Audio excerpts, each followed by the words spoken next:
guys, thanks for tuning in. I'm in Lehigh Acres, Florida, and I'm heading to Punta Gorda, Florida, and kind of just doing a little drive-by here. It's 69 degrees at about almost 10 o'clock in the morning on November 11th. And look at this. Well, actually, it just turned to 70. It went up a degree. So 70 degrees at 10 o'clock in the morning in November. Blah. How about that? And skies, as you can see, is pretty shiny. It looks pretty nice out, clear. The sun's out. And it's just my phone there. I get messages on texts and stuff, so emails making that noise. And, I wanted to bring up a few things. Now, this is just a basic shit hits the fan prepper's advice. I'm not a real big prepper. However, I know about survival. I've been in I was in the military for a few years. We shot our M16s and 45s. M16, very, very good gun. Out to 300 meters, I could get a bullseye. 300 meters, guys. Okay, 3 feet in a meter. That's 900 feet. That's where we were shooting at with our M16s. So that's accuracy. Just with peep sights, no scope. And we were, that's an accurate gun, believe me. The M16 is very accurate. Well, just about any gun, if you practice with, I guess it could be accurate. But there's a lot of different kind of guns people can use for different things, different scenarios. But when it comes to like prepper, and I know a lot of people talk about the rifles, which are great because there's a lot of nice rifles out there, for prepper or defense. Probably should have, everybody should probably have one rifle in their scenario. I would think like a 223. AKs are good. As long as you get a good made one. AKs are nice. ARs are nice. M16s are nice, really.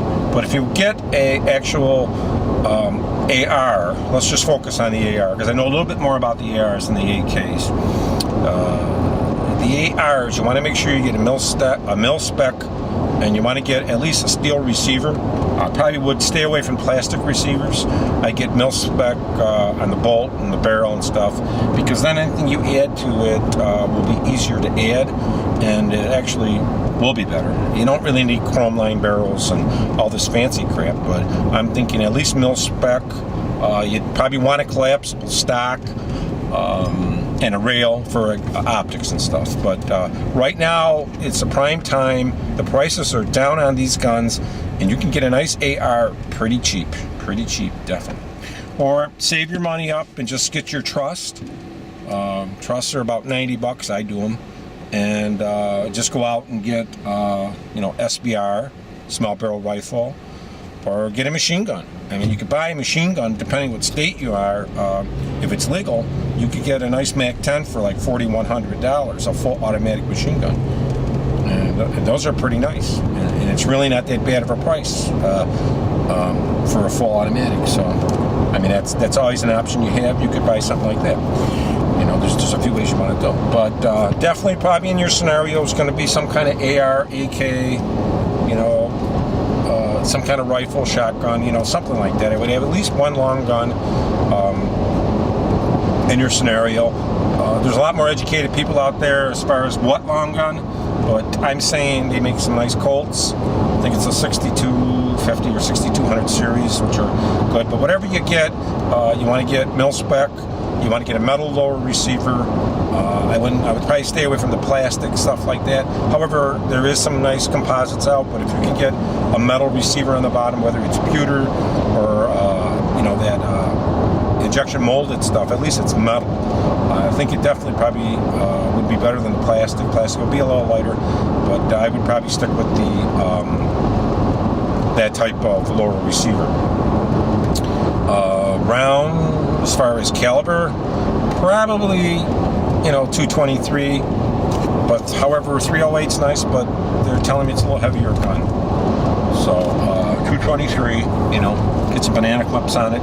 That's why AKs are nice too. But you guys are going to have to be the ones that decide and let me know what's the best scenario, the best thing to get would be.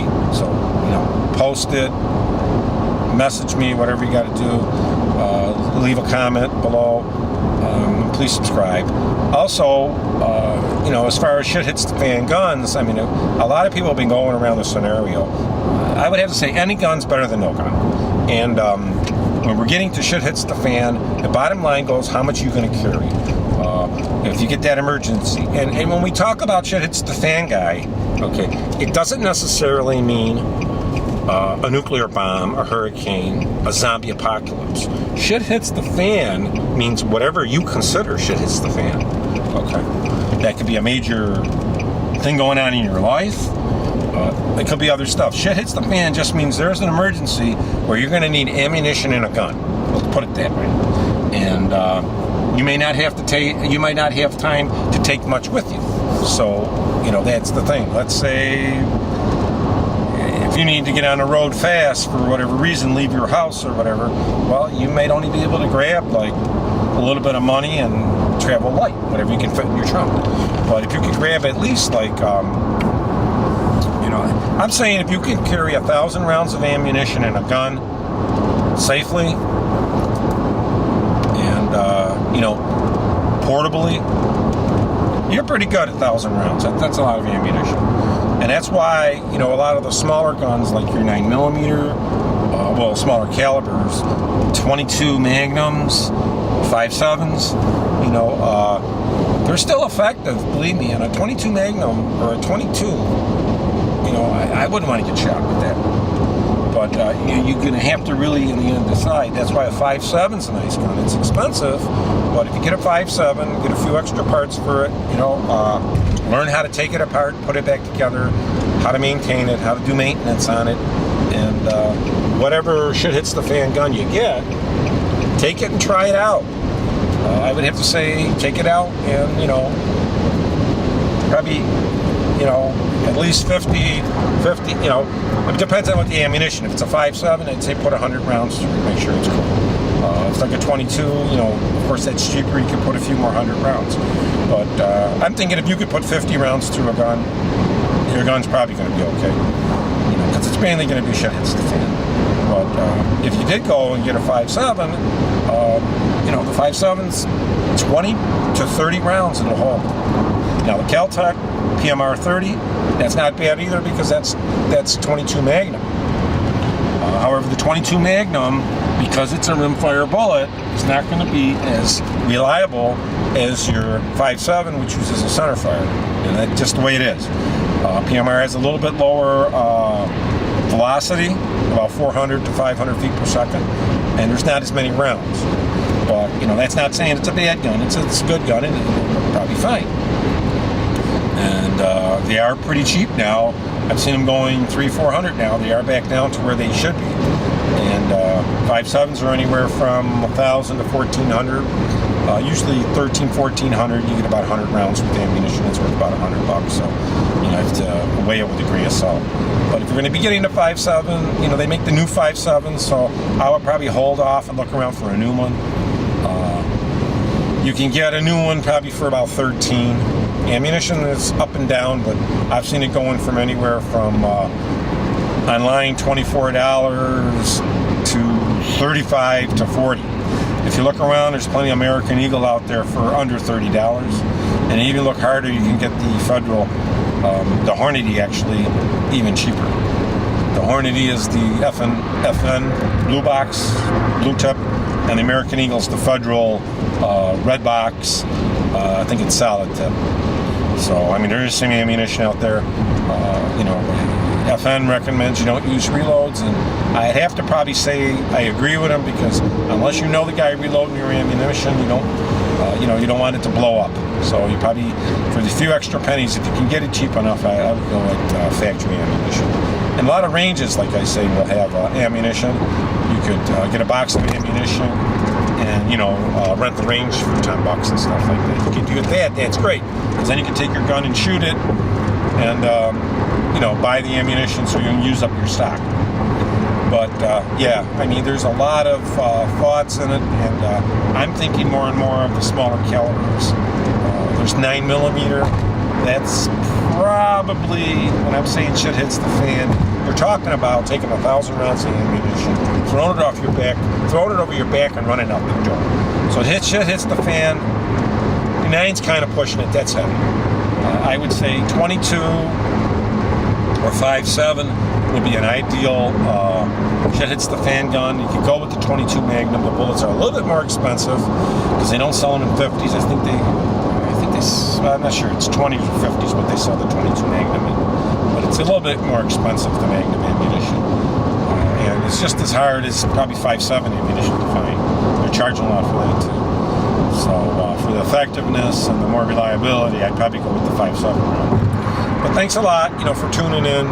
Let me know, what you think. But definitely, need to have some type of handgun and some type of rifle.